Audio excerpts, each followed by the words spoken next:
Hi, I'm Lisa and welcome to my channel, The Southern Seamstress. I hope everyone's had a great week. I know here in Arkansas we've had some much cooler temperatures and it's really got me in the mood to start sewing up some of my fall and winter patterns. In this week's video, I'd like to share my latest make, which is Itch to Stitch's Islares top. Also, I have a few fabrics to share from sewing studios that I had ordered to go with some patterns I had previously shown in some past videos. And I have one new pattern to share. So if that sounds of interest, let's get started. So first up today, I want to give you a review of my latest make, which is Itch to Stitch's Islares top.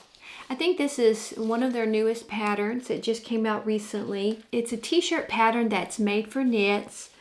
It comes in sizes 0 to 40, which is a bust range of 34 inches to 63 inches. So fairly inclusive in that. It has a square neck and 3 sleeve options. You can make it short sleeve, 3/4 like in the picture, or long sleeves like I made. The fabric I used for my top is a rose colored striped cotton jersey from Guthrie and Ghani. This top is a fairly simple make. It has a square neckline with raglan sleeves. It has facings around the neckline and it just has a turn-up hem for the sleeves and the bottom of the top. I found this top a fairly quick make. The pattern has very good instructions and illustrations, and it has you first put stay tape around the neckline of the front, back, and the sleeves. This top has darts on the shoulder to give them shape. When I laid out my fabric, I did lay the pieces out so that my stripes would match on the side seams and on the sleeve seams. My stripes don't really match right here, but I'm not sure the way this is cut if you could actually make them match, because if you look in the back, you can see that it is matched at the top here, but then as it comes down, the stripes kind of stagger. So I think the way that these pieces are cut, it's just really not possible to get a good match on these stripes. This is a very fitted pattern. According to the measurements, I was a size 0, so I cut a straight size 0. It does have some ease around the midsection, which I like, but there's some negative ease across the bust. And I'm going to try it on in a few minutes and you'll be able to see how fitted it is on me. Now, if you don't want something quite as fitted, I would recommend that you size up. And I think in the future I might size up because it is very fitted on me. And usually on my t-shirts, I don't air dry them. I just put them in the dryer on low, so it could shrink a little bit over time. So I think on the next one, I'll size up to the 2 just to give me a little bit more wiggle room. Now on the length, I didn't take anything off of the length of the torso. I think Itch to Stitch patterns are kind of geared for people around like 5'4", 5'5". I'm only 5'2", but I am long-waisted, so I don't always shorten the torso when I make a top. Now I did take about 1 inch off these sleeves, and then when I tried it on, they were still a little long, so I took another 1/2 inch off. Also, these sleeves are very fitted, so if you have very muscular arms, you're also probably going to want to size up on the sleeve width. But all in all, I'm really happy with it. I do like the shape of the top, and it's the only square knit pattern top that I have. I like the way it came out. Now, when you're putting your facing on, when you come to the seam line, you pivot. And when I was doing it, I think I had the facing up on top and the shirt on the bottom.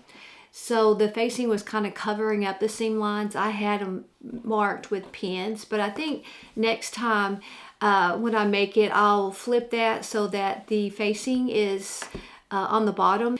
And so that the garment itself is on the top underneath my pressure foot, and then it will be easier for me to see the stitching line and pivot exactly on it. After you sew this facing on, you're supposed to clip the facing pretty much all the way to the stitching line, and that's something that always makes me kind of nervous I know knit doesn't ravel, but I'm always afraid that maybe somehow it's going to stretch past that stitching line.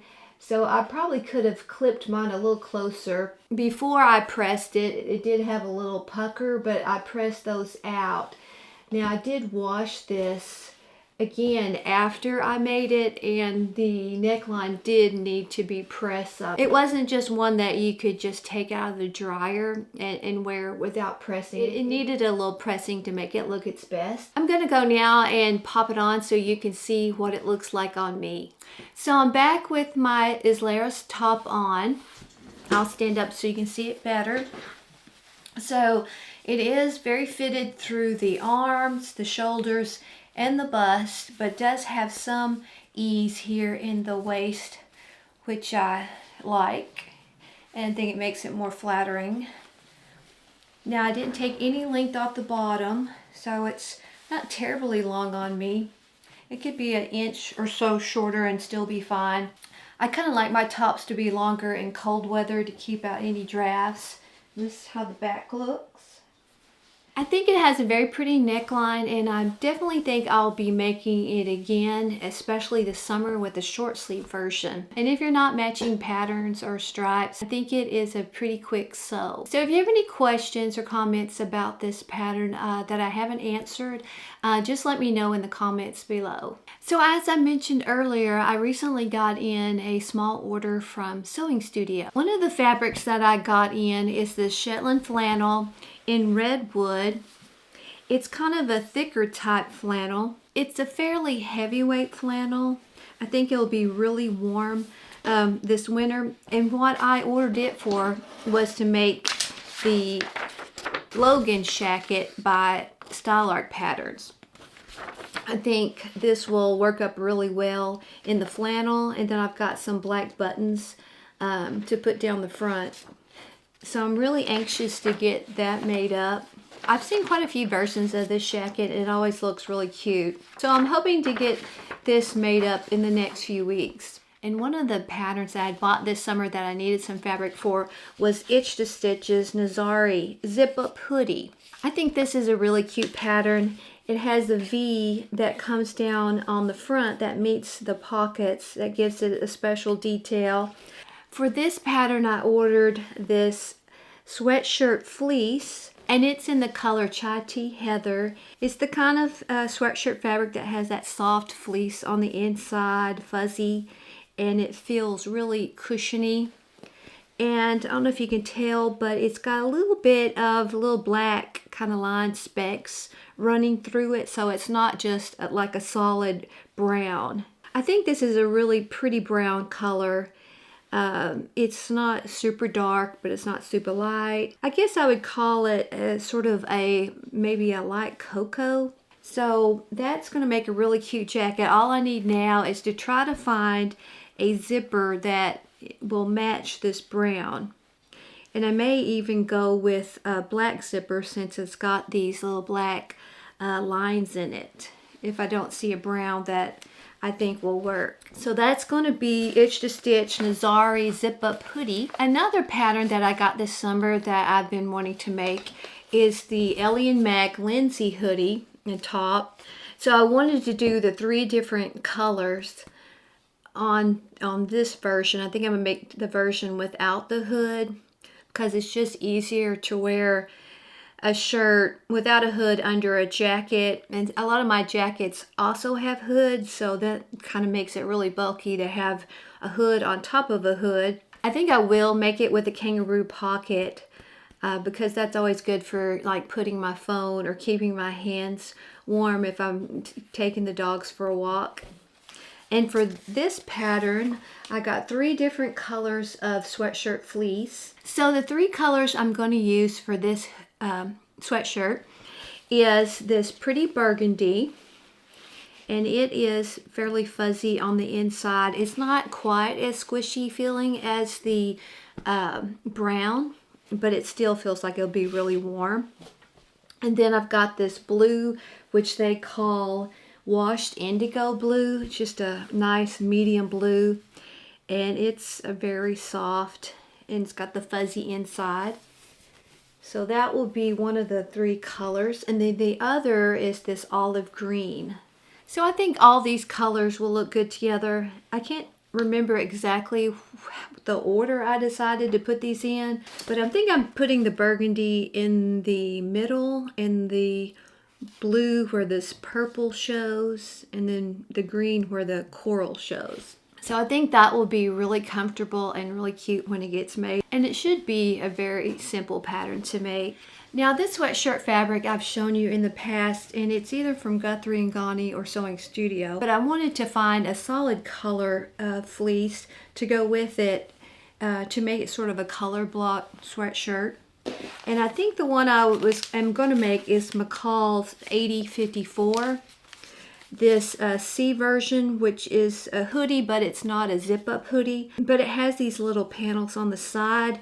And for those panels, I found this dark navy.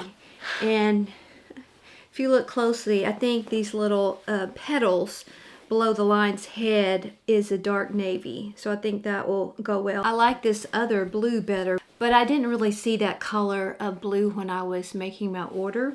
But the navy will look cute, and I'll do my sleeve cuffs in it and the side panels. A couple of past videos, I showed you some sweatshirt fabric I had ordered from Minerva. And I had wanted to get some solid ribbing fabric for the cuffs and the neckbands for these. And I got some in from Etsy, and I think they're going to work well. For this one, I wanted like a green, and I'd ordered 2 different greens because I couldn't really tell exactly the shades, but I don't really like this one. This is, you know, just a too dark of a green, but this is their olive green that I got in. I think that's gonna coordinate really well with these fern leaves. So I'm going to use the green cotton ribbing for the neckband and the sleeve bands. And I'm thinking about making this up in Style Arc's Preston knit sweater. I printed it out last night and started taping all the pieces together. It's got quite a few. The other sweatshirt fabric that I needed some ribbing fabric for was this real pretty floral sweatshirt fabric. And I think for that one, I'm going to use this bright pink. Now the green matches it really well too, but since I'm using the green on the other one, I think I will go ahead. This is really bright, but it does have some really bright pink in these flowers, so I think that will really give it a pop of color. Now I'm not sure which sweatshirt pattern I'm going to use for this one. I have several, and I don't want to make them both in the same pattern, so I'm not sure what this one is going to be. I also had gotten some ivory colored ribbing, and it would have gone well too, I think, with this one, because some of the little animals are kind of a cream color. But I'm going to go ahead and go with the green on it. Now one other piece of fabric that I got off of Etsy is this really pretty floral corduroy.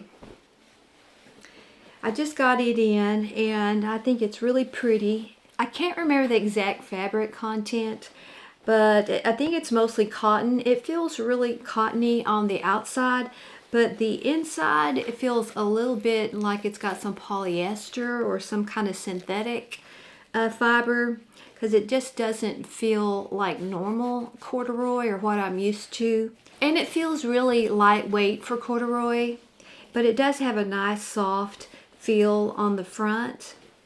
I originally thought about making a little jacket. I really like the Itch to Stitch Atina's jacket. I'm not sure how you pronounce that, but I think this fabric would just be too thin for that. So I think more of a shirt. So I'm thinking maybe this might be another Style Arc Logan jacket, because I think that would be pretty. And I've already got some rose colored tops and green ones, and I think ivory that would go well underneath this.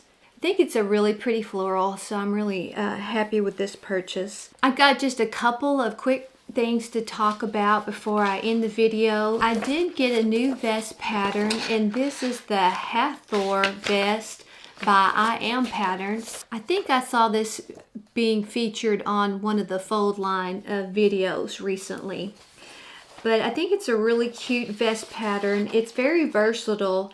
It has 3 different necklines that you can do. You can do just a plain with nothing, or a little banded collar, or a hood. And it has 2 different ways to fasten the front. You can use a zipper, or you can use like snaps.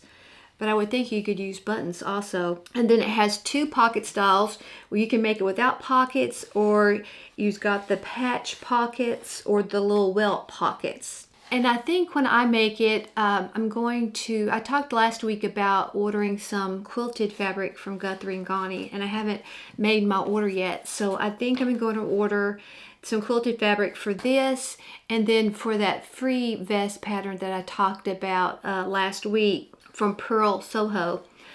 But I'm going to make the banded. I really like banded collars, so I'm going to make the banded collars with the zipper, because they have zippers to match their quilted fabric on Guthrie and Ghani, and then these welt pockets. I think I've made like one welt pocket like 20-something years ago on a jacket, so that will be a good exercise for me in putting these welt pockets in. Hopefully I'll get them even and they'll look okay. So that is the Hathor vest pattern by I Am. And the last thing I wanted to mention was I noticed that Spoonflower has their fat quarters on sale through November 6th for 40% off. Now last weekend they had all the rest of their fabric 25% off, and I ordered 4 different prints to make some cute little bags for some Christmas presents. And I wanted to get the fabric from Spoonflower because they have just so many different designs, and I wanted a design that was kind of special for each person that I was making it for, and I knew I would be able to do that on Spoonflower. So I originally was going to order some canvas, but I decided to order their denim. Their denim is recommended for bag making as well as apparel, so I'm really excited to get that in and start making up those bags. So if you enjoyed the video, I'd love for you to give it a thumbs up, and if you're not subscribed, I would love for you to hit that subscribe button. I hope you'll have a great week. I know I've got a busy one ahead of me. I want to get my sweatshirt made. I've got some more items for Operation Christmas Child to make up. The collection week starts, I think, around November 20th. And I'm also working on a special gift idea video that I'm hoping to have out by the end of the month. But I'd like to have an example of each pattern to show. But I just need to find some time to do all that. So until I see you in the next video, take care and have a great week.